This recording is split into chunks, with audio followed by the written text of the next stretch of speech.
میں وحید شاہ صاحب سے نماز کرتا ہوں 5 اور 7 منٹ کے درمیان۔ ایک چیز پہلے میں کہوں گا کہ میرے علم میں نہیں ہے، کیونکہ آج کچھ چیزیں میں جو میرے پاس علماء کرام آئیں گے میں ان سے رہنمائی لینا چاہوں گا، تاکہ اسی میں جب لوں گا تو کچھ اور بندوں کے علم میں آ جائے گا۔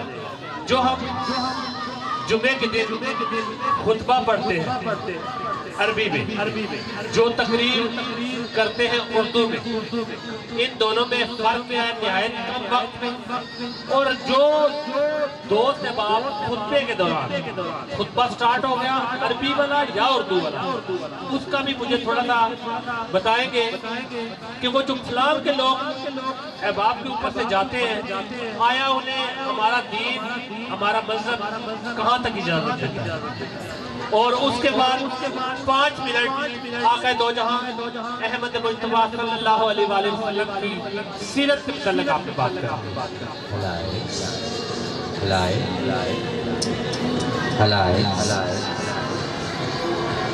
الحمدللہ نحمدہ ونصلی ونسلم علی رسول کریم وعلی آلہ واصحابہ وآل بیتہ اجمعین، اما بعد فاعوذ باللہ من الشیطان الرجیم، بسم اللہ الرحمن الرحیم۔ قل بفضل اللہ وبرحمتہ فبذلک فلیفرحوا، صدق اللہ مولانا العظیم۔ اللہم صلی علی سیدنا محمد وعلی آل سیدنا محمد وبارک وسلم وصلی علیہ۔ حمد و صلاۃ و سلام کے بعد میں سادات کرام کو اور آپ کے رفقاء کو یہ سٹیج سجانے پر مبارکباد پیش کرتا ہوں۔ اللہ تبارک تعالیٰ ان کی صحیح جمیلہ کو اپنی بارگاہ میں قبول فرمائے۔ شاہ صاحب نے حالات و واقعات کو سامنے رکھتے ہوئے 2-3 باتیں کی ہیں۔ ایک تو یہ ہے کہ جمعہ المبارک کے دن ایک اردو میں جو سلیس خطبہ ہوتا ہے، جو عوام الناس کی سمجھ میں آتا ہے، وہ دیا جاتا ہے۔ وہ پختون علاقوں میں پشتو میں اور ہمارے ہاں اردو میں یا پنجابی میں یا پٹواری میں دیا جاتا ہے، اور ایک خطبہ ہوتا ہے جو جمعہ المبارک کی اذان کے فوراً بعد دیا جاتا ہے۔ پہلا جو خطبہ دیا جاتا ہے وہ عوام الناس کو سلیس کر کے سمجھانا مقصود ہوتا ہے۔ اس وقت کی نزاکت یا ایام اس مہینے کو سامنے رکھتے ہوئے عوام کو سمجھایا جاتا ہے۔ آپ زور کے 4 رکعت نماز فرض پڑھتے ہیں، لیکن جمعہ المبارک کے دن 2 فرض آپ حضرات ادا کرتے ہیں۔ یہ 2 فرضوں کا ثواب اس لغت عجمی اور لغت عربی میں دیے جانے خطبے کے عوض اس کا ثواب ملتا ہے۔ لہذا پہلا جو اردو کا خطبہ ہوتا ہے وہ آپ حضرات کو سمجھایا جاتا ہے، اس میں مسائل ہوتے ہیں، اس میں حقائق ہوتے ہیں، اس میں فضائل ہوتے ہیں۔ اور دوسرا جو عربی خطبہ ہے وہ بھی حقیقت میں جو آپ نے سلیس میں سنا وہی کچھ ہوتا ہے، لیکن متبادل بھی خطبہ پڑھا جاتا ہے۔ اس میں یہ ہے کہ جو بعد میں آنے والے حضرات ہیں وہ اوپر سے پھلانگ کر آگے نہ جائیں، بلکہ پہلے آنے والے پہلی صف میں بیٹھیں اور بعد والے بعد کی صف میں بیٹھیں، کیونکہ کہا یہ گیا کہ جو لوگ مساجد میں صفوں کو اوپر سے پھلانگتے ہیں وہ اپنے لیے جہنم جانے کے لیے پل بنا رہے ہوتے ہیں، لہذا اس سے بچنا چاہیے۔ اور عربی خطبہ جو ہے وہ خاموش سنا دیں۔ ہمارے اسکولوں میں جب ترانہ پڑھا جاتا ہے جو کہ حفیظ جلیلی کا لکھا ہوا ہے، حکم یہ ہے کہ جیسے اسٹوڈنٹ یا اساتذہ سکول کی حدود میں داخل ہوں اور ترانے کی آواز آئے تو ان کو چاہیے کہ وہ بالکل خاموش اور سیدھے کھڑے ہو جائیں اور قومی ترانہ سنیں۔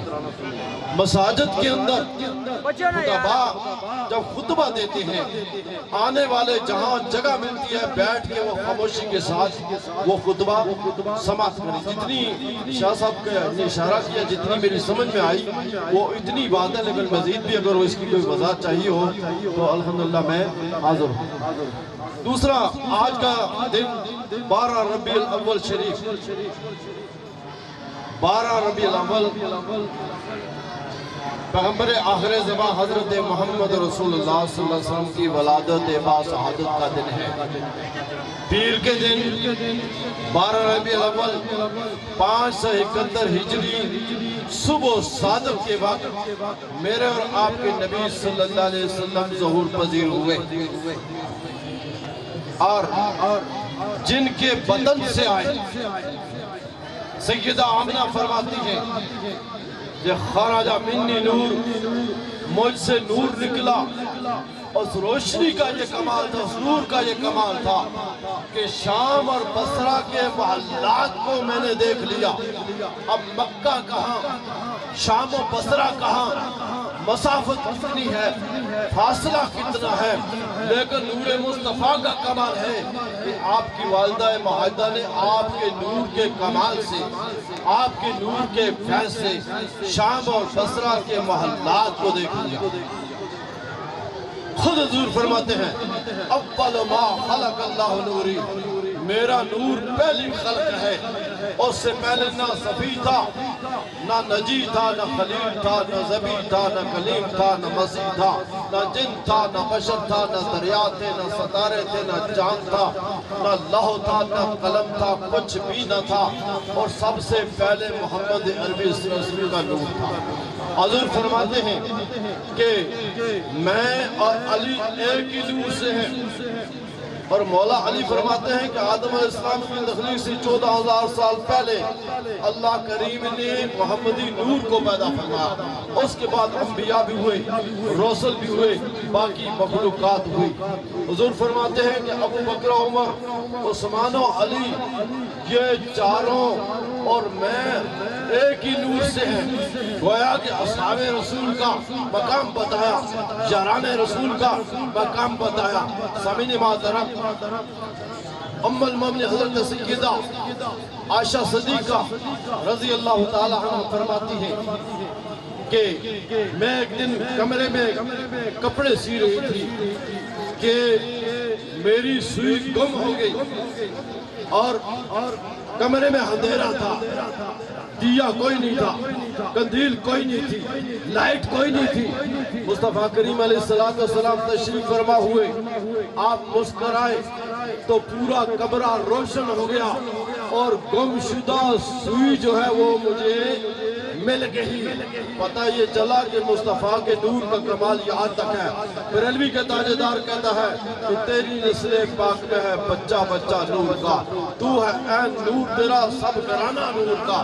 2022 تک کے حضور کا نور ابھی تک کہیں نہ کہیں کسی نہ کسی ذریعے سے آپ حضرات کے سامنے موجود ہے۔ سامعین محترم، اللہ کے محبوب علیہ السلام کا میلاد بھی منائیں اور آپ کی سیرت مطہرہ پہ عمل کرنے کی کوشش کریں۔ میلاد ضرور منائیں، اور نمازوں کو چھوڑ کر نہیں میلاد منانا۔ جہاں وقت آ جائے، مسجد آ جائے، وہاں آپ حضرات نے نماز بھی ادا کرنی ہوگی، وہاں وضو رہنا ہوگا، کیونکہ یہ کسی عام کا میلاد نہیں، یہ میلاد مصطفیٰ۔ آخری بات، بندہ کہتا ہے جی کہ قرآن مجید میں لفظ میلاد کی آیا ہے، میلاد ہو یا مولود ہو۔